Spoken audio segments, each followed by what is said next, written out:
मैं 100% श्योर नहीं हूँ, मैं 1000% श्योर हूँ कि तुम ही मेरी परी हो। बस एक बार एक्सेप्ट कर लो, एक बार अपने मुंह से कह दो प्लीज। मिस्टर बाजवा, ये क्या परी परी लगा रखा है? हाँ? और ये क्या बदतमीजी है? हाँ छोड़िए मेरा, पता नहीं वो बेचारी परी आपको झेलती कैसे थी, इसलिए शायद वो इस दुनिया से चली गई।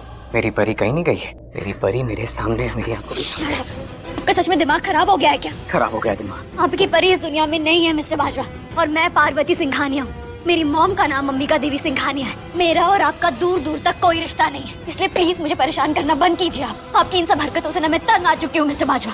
अभी के अभी आप घर जाइए, और अगर दोबारा ऐसी बदतमीजी की ना तो मैं पुलिस को बुला लूंगी, और अगर अभी आप यहाँ से नहीं गए तो मैं नीति को सब कुछ बता डरता नहीं हूँ मैं नीति से, समझ में आई बात? डरता नहीं मैं उससे। मेरी बात सुनो, मेरा हाथ छोड़िए, मेरी बात सुनो, मेरा हाथ छोड़िए, मेरी बात सुनो। Leave my hand. एक रिश्ता ना दो लोगों के चाहने से चलता है, और एक रिश्ता दो लोगों के चाहने से ही टूटता है। इसलिए जो तुम चाह रही हो वैसा कुछ नहीं होगा। मैं हमारे रिश्ते को नहीं टूटने दूंगा परी, किसी भी हाल में नहीं टूटने दूंगा।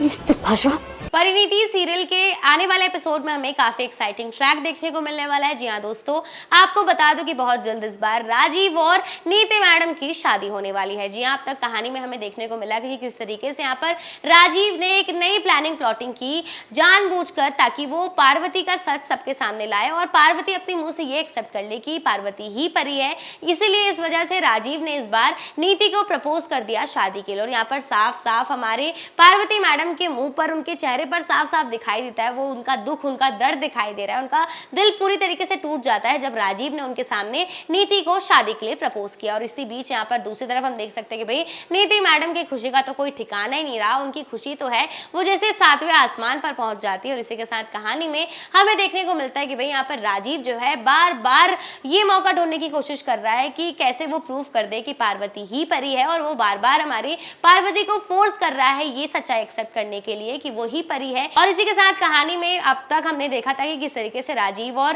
पार्वती एक ही ट्रायल रूम में फंस जाते हैं, और यहाँ पर राजीव अभी भी पार्वती को ये सच्चाई एक्सेप्ट करने को कहता है कि तुम ही परी हो। और वो कहता है कि तुम उस दिन नशे की हालत में मुझे ये सच्चाई बता रही थी कि तुम ही परी हो। लेकिन यहाँ पर दोबारा से पार्वती ने अपनी बातों को घुमा फिरा कर राजीव को ये कह दिया है कि वो पार्वती ही है, वो परी नहीं है। और आने वाले एपिसोड में कहीं ना कहीं हमारे गुरविंदर मैडम को और दादी जी को ये समझ में आ गया है कि हो सकता है कि इसके पीछे भी कोई खेल हो, और कहीं ना कहीं वो डर रहे हैं कि नीति और राजीव का रिश्ता फिर से ना टूट जाए। और हो सकता है कि इस बार वो दोबारा से नीति का साथ देते हुए नजर आए। आने वाले एपिसोड में ये देखना बेहद इंटरेस्टिंग होने वाला है कि क्या इस बार हमारी पार्वती मैडम जो है इस सच्चाई को एक्सेप्ट कर लेंगी कि वो परी है, या फिर सच में इस बार राजीव और नीति की शादी हो जाएगी। जी हाँ, एपिसोड में हमें देखने को मिला कि किस तरीके से राजीव दोबारा से नीति से ये बात कहता है कि मैं अभी भी परी से प्यार करता हूँ, ये तो तुम्हें पता ही है। लेकिन यहाँ पर नीति ने इस बार राजीव को जवाब देते हुए कहा कि मैंने तो तुम्हें प्रपोज नहीं किया, बल्कि तुमने ही मुझे प्रपोज किया है। और